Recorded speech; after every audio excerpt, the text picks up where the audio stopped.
मी तुम्हाला असं समजा की 11 पॉईंटचं पूर्ण प्रेझेंटेशन दिलं आणि या प्रेझेंटेशनमध्ये तुम्हाला एवढं कळलं की तुम्हाला 60 नंतरची तयारी केली पाहिजे.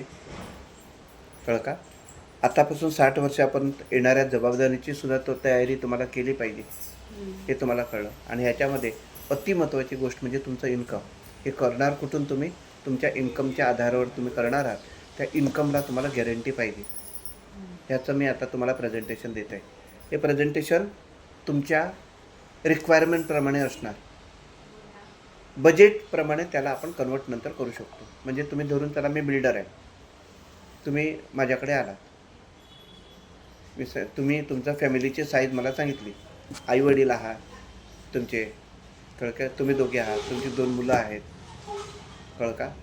तर अशा व्यक्तीला अशा ना 3 BHK फ्लॅट जर असेल तर चांगला, असं जनरली आपण आहे. ही रिक्वायरमेंट आहे, या फॅमिलीची ही रिक्वायरमेंट आहे. मी तुम्हाला 3 BHK दाखवला, तुम्हाला खूप मस्त आहे, एकदम छान, परंतु तुमच्या बजेटप्रमाणे बाहेर जातो. मग तुम्ही काय करणार? 2 BHK बघणार. 2 BHK बघणार ना. आता 2 BHK आहे ना, आरामात घेऊ शकतो, पण टू कट होतं. तर तुम्ही काय करणार? 1 BHK भेटणार. कळलं का? तर मी दाखवणार रिक्वायरमेंटप्रमाणे, तुम्ही तुमच्या बजेटप्रमाणे याला चेक करायचं. चालेल? चालेल. हे बघा,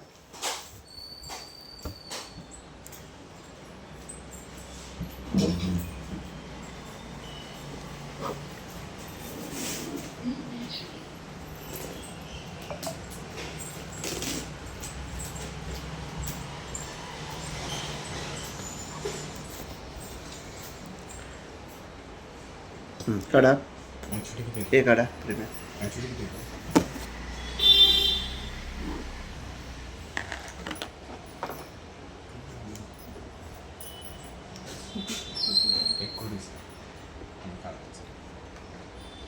एज 35, 1,20,00,000 जीवन लक्ष्य, टर्म 25.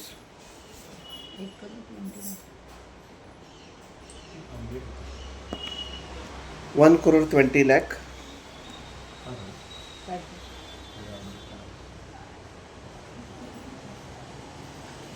वय किती घेऊ?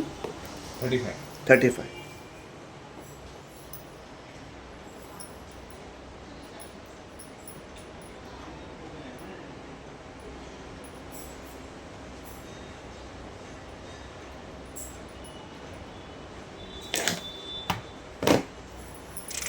Age, 25 term, 1,20,00,000 including term rider. Premium ना? 25 लाखाचं टर्म रायडर. 56,709. टर्म रायडर फक्त 25 लाख. टर्म रायडर ॲड करायचं ना? 25 लाखाचं.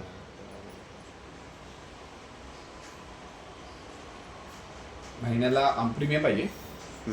हे पहिलं किती येतं प्रीमियम? 1 लाख. आता विदाउट GST 1,09,29. नाही, रॉंग आहे तुमचं. 1,20,00,000. 45 येते माझे. 57,599. तिघांचे मोबाईल चेंज करा. सॉरी मी वर्ष कमी केलं. सॉरी वर्ष 21 वर्षासाठी ना? 1,20,00,000 20 समेश्वर, वर्षासाठी की 25 वर्षासाठी? 25 वर्ष माझं टर्म. बरोबर आहे मग.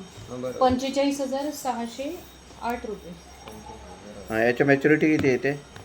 मॅच्युरिटी येते याची 45,000. 3 करोड 11 लाख 11,99,999. विदाउट GST घेतलं मी. 3 करोड 12 लाख म्हणजे 3 करोड 12 लाख सर. 47,660 येते ना मी विदाउट GST. किती वाचले त्याचे? 6,000 वाचले. तू विदाउट GST यायला लागला. हां नाही लीडरमध्ये येतं. विदाउट GST यायला मी विदाउट GST घेतलं. हे बघा, आता बघा, व्यवस्थित समजून घ्या. पूर्ण झाल्यानंतर मला प्रश्न विचारा. चालेल? तुम्ही आता जर 35 आहात, तुम्ही जेव्हा 60 वर्षाचे व्हाल, इथं तुम्ही 60 वर्षाचे आहात, तर तुमच्याकडे 2 ऑप्शन्स असतील. एक ऑप्शन आहे 3,11,00,000 रुपये टॅक्स फ्री घ्यायचे. 3,11,00,000 टॅक्स फ्री घ्यायचे आणि त्यावेळेच्या काही जबाबदाऱ्या असेल त्या जबाबदाऱ्या पार पाडता येतील. कुठे तुम्हाला इन्व्हेस्ट करायचं तर इन्व्हेस्ट करता येईल. स्वतःचा बिझनेस चालू करायचा असेल तर कॅपिटल झालं. आज बरेच लोक 60 नंतर बिझनेस चालू करतात, पण त्याचा प्रॉब्लेम काय येतो, त्यांना लोन वगैरे काही मिळत नाही. हे त्यांच्यासाठी कॅपिटल झालं. दुसरं ऑप्शन आहे ना पेन्शन ऑप्शन. दुसरं ऑप्शन पेन्शन आहे. तुम्हाला वर्षाला 12 लाख रुपये per annum pension life time मिळणार. म्हणजे त्यावेळी तुम्हाला विचारण्यात येईल लमसम की पेन्शन, हे आज डिसाईड नाही करायचं, तेव्हा डिसाईड करायचं. ओके, तुम्ही लमसम म्हणाल तर लमसम घ्यायची, तुम्ही म्हणाला की पेन्शन पाहिजे, तर त्यावेळेचा जो इंटरेस्ट रेट असणार, त्यावेळेचा इंटरेस्ट रेट मी अप्रॉक्सिमेटली 4% पकडतो 4% पर एनम. 4% जर तुम्हाला त्यावेळी जर इंटरेस्ट असेल तर तुम्हाला वर्षाला 12 लाखाचं पेन्शन जोपर्यंत तुम्ही जगणार तोपर्यंत तुम्हाला मिळणार. आपल्यानंतर सेम पेन्शन हे टॅक्स फ्री असणार. टॅक्स फ्री 12 लाखाचं पेन्शन जोपर्यंत जगणार तोपर्यंत तुम्हाला मिळेल. ओके, आपल्यानंतर आपल्यानंतर सेम पेन्शन 12 लाख स्पाऊसला त्यांच्या लाईफटाईमपर्यंत मिळणार. ही सगळ्यात मोठी गिफ्ट आहे स्पाऊसला. जो पण आपण असतो असं नाही बोलायचं, जो पण तुम्ही आहात तो पण केअर करणार तुमच्यानंतर, असं नाही बोलायचं. जो पण आपण आहोत आपण केअर करतोच आहोत, आपल्यानंतर हे पेन्शन त्यांचं केअर करणार. हे कळा. आणि त्यांच्या जीवनानंतर नेक्स्ट जनरेशनला 3.11 CR मिळतील. जाताना काय घेऊन जातो म्हणतात, काय सोडून जातो पण महत्त्वाचं आहे. नेक्स्ट जनरेशनला आपल्याकडे जे आहे ते सगळं नेक्स्ट जनरेशनचं आहे, पण ही कॅश आहे आणि कॅश इज किंग असं म्हणतात. तुम्ही ॲसेटचा राजा नेक्स्ट जनरेशनला देणार. 3.11 लाख इथपर्यंत कळलं. त्याच्यानंतर 5 वर्ष कंप्लीट केल्यानंतर याच्यात तुम्हाला एमर्जन्सी फंड फॅसिलिटी चालू होते. एमर्जन्सी फंड फॅसिलिटी आणि लोनमधला फरक सांगतो तुम्हाला.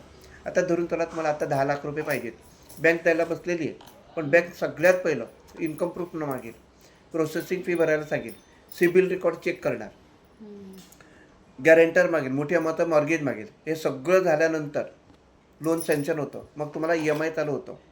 3 EMI तुम्ही मागे पुढे करा. 3 EMI कळलं का. 3 EMI मागे पुढे केले तर तुमचा सिबिल रेकॉर्ड पण खराब होणार आणि जिथून लोन घेतलं ते वसुलीला घरी येतात. हे सगळं लोनमध्ये प्रॉब्लेम आहे. ह्याच्यामध्ये एमर्जन्सी फंड काय म्हणतो याला, ह्याच्या सिबिल रेकॉर्ड बघितला जात नाही, प्रोसेसिंग फी लागत नाही, गॅरेंटर लागत नाही, EMI सुद्धा येणार नाही. 6 महिन्यातून एकदा फक्त व्याज येणार बरं, इंटरेस्ट येणार. इंटरेस्ट येणार बरं. घेतलेले पैसे इथं धरून तुला तुम्ही 10 वर्षानंतर 25 लाख घेतले. एक एक्झाम्पल सांगतो. 25 लाख घेतलेले पैसे तुम्ही थोडे थोडे थोडे कर इथपर्यंत द्यायचे. कुठल्या कारणानं देऊ शकला नाहीत तर ह्याच्यातून मायनस करून दिले जातील. तर हे एमर्जन्सी फंड मिळण्याचं बोलण्याचं मेन कारण याला, ह्याच्यात पीस ऑफ माइंड आहे. कुठे तुम्ही लोन घ्या आणि मग बघा ते लोक कशाला तरी ट्रीट करतात. कळलं का. ह्याच्यात कसल्याही प्रकारचं पीस ऑफ माइंड आहे. इथपर्यंत कळलं. म्हणजे हे एमर्जन्सी फंड कशासाठी वापरायचं, दोनच करण्यासाठी, मुलांचं शिक्षण, मुलीचं लग्न, एमर्जन्सी, त्याच्यासाठी ते पैसे वापरायचे. बाकी कुठल्याही कारणाने या पैशाला टच करायचं नाही. इथपर्यंत कळलं. मुलांचं शिक्षण, मुलीचं लग्न कधी लागणार हे आज पक्का आपल्याला माहिती नाही. जेव्हा लागेल ते आफ्टर 5 इयर्स तुम्हाला एमर्जन्सी फंड अवेलेबल आहे. इथपर्यंत कळलं. आता ही गोष्ट तुम्ही कुठेही इन्व्हेस्ट केलं तरी मिळाली असते, हे जे मी सांगतोय. परंतु हे मी ह्याच्यात का करायला सांगतो, तर सपोज ही एक्स व्यक्ती आहे, एक्स व्यक्ती आहे, ही व्यक्ती पैसे भरते हे मिळणार आणि हे कुठेही टाकले असते मिळाले असते.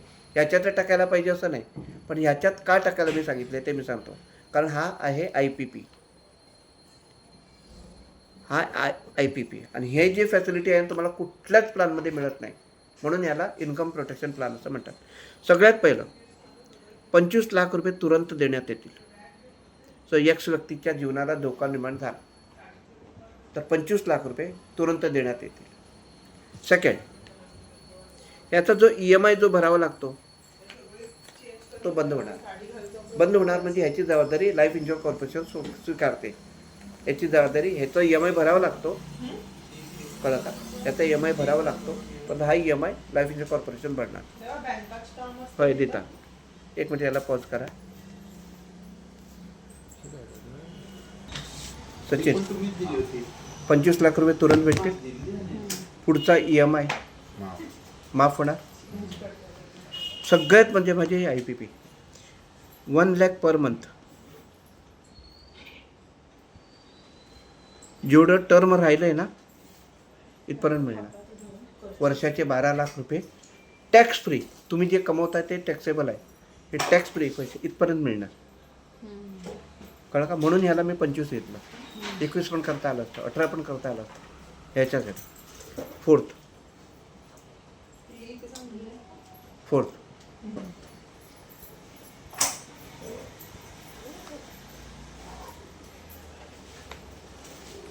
Pension for spouse.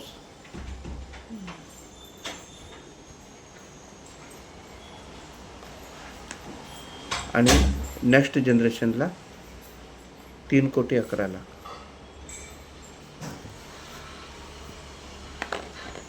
हे कळलं? इथपर्यंत कळलं.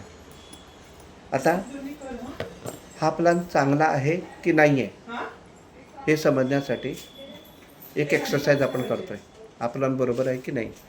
कुठेही पैसे इन्व्हेस्ट करताना आपण किती पैसे भरतो आणि आपल्याला किती पैसे मिळतात हे आपण बघत असतो. हां, पहिले एक्सरसाइज होता नाही. All the best. Same to you. तर in case of life, in case of death, ह्या दोघांमध्ये कुठेतरी ती एक्स व्यक्ती असते. एक तर जीवन असणार किंवा जीवन नसणार, अधांतरी नसणार ना. आता हे आपण करतो कशासाठी? जगण्यासाठी करतो. तर जगण्यासाठी आपल्याला किती पैसे मिळतात बघा. सगळ्यात पहिलं काय मिळणार? पेन्शन मिळणार. कोणाला? सेल्फला. किती मिळणार पेन्शन? 12 लाख. 12 लाख वर्षाला. किती वर्ष? जेवढं जीवन आहे 100 जेवढं वर्ष. लाईफ. पण आपण एक अंदाज करू, 80 पर्यंत ती व्यक्ती जगणार असं आपण धरू. हां, तर 12 लाख गुणिले 20 तर 2,40,00,000 रुपये. लेडीजना लाईफ जास्ती असतं. बऱ्याच ठिकाणी बघा, बाबा नाही पण आई आहेत, बऱ्याच ठिकाणी असं असतं. कळलं? त्याने एक 10 वर्षाचं आपण एक्सटेन्शन जर दिलं, स्पाउसला पेन्शन 1.2 CR. नेक्स्ट जनरेशनला 3,11,00,000. जगलात 40 ना, 50, 60, 70, 71 ना.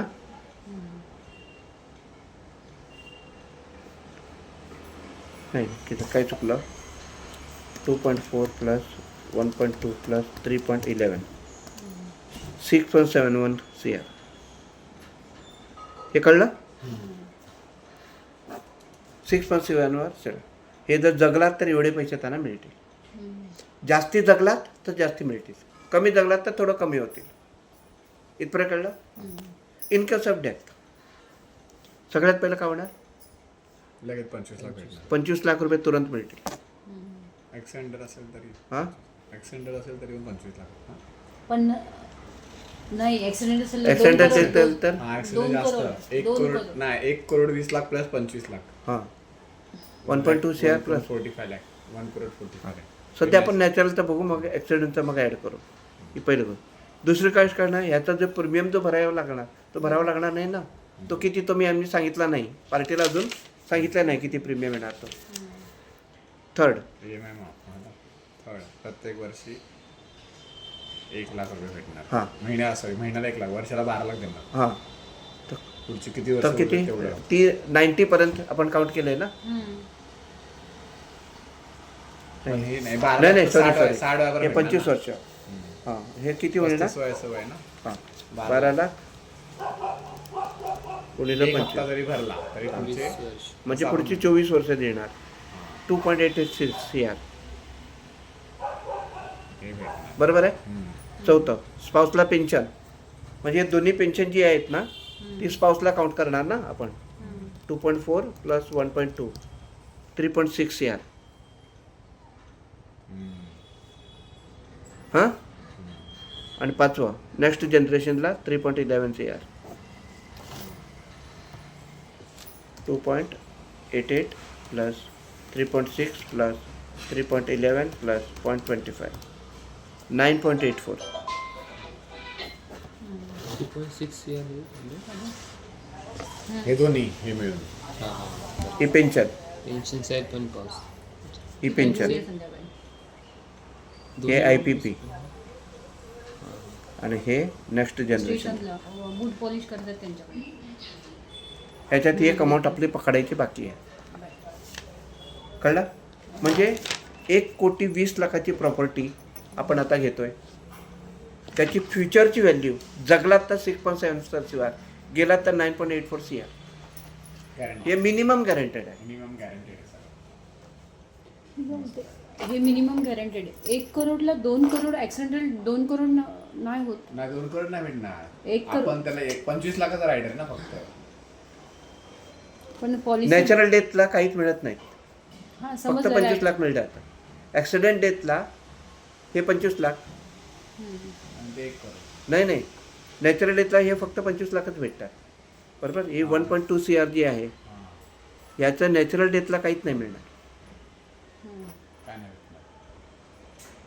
25 लाखापर्यंतच भेटणार. हां, हे 25 लाख मिळतील. ॲक्सिडेंट डेथला हे भेटणार हे 1.2 CR प्लस 25 प्लस 25 लाख एवढे भेटतील ना. आता मला सांगा ह्या प्रॉपर्टीची किंमत किती असेल? रायडर आहे ना हा. हो, 1 करोडचा नॅचरलला मिळणार ना.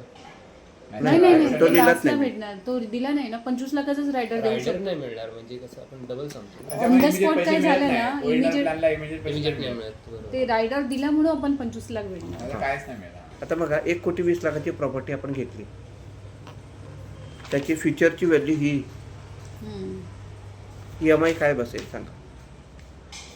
तुम्हाला काय वाटतं? 1,20,00,000ची प्रॉपर्टी आपण घेतोय, त्याची फ्युचरची किंमत ही आहे. फ्युचरची किंमत ही आहे. 1 लाख महिन्याला बसायला पाहिजे. किती EMI बसणार? 1 विचार. लाख बरोबर. कमीत कमी 1 लाख 87,000 तर बसायला पाहिजे. फसायला पाहिजे. एवढी वर्ष आहे ना 26 म्हणजे 20-25 80,000 तुम्हाला बसायला पाहिजे. फक्त 46,000 50% कमी EMI मध्ये देतो. म्हणजे 46,000 म्हणजे 45,608 इंटू 12 इंटू 22 1.2 CR इथपर्यंत 1.2 CR आपण देतो. म्हणजे ह्याच्यामध्ये हे ॲड करायचे.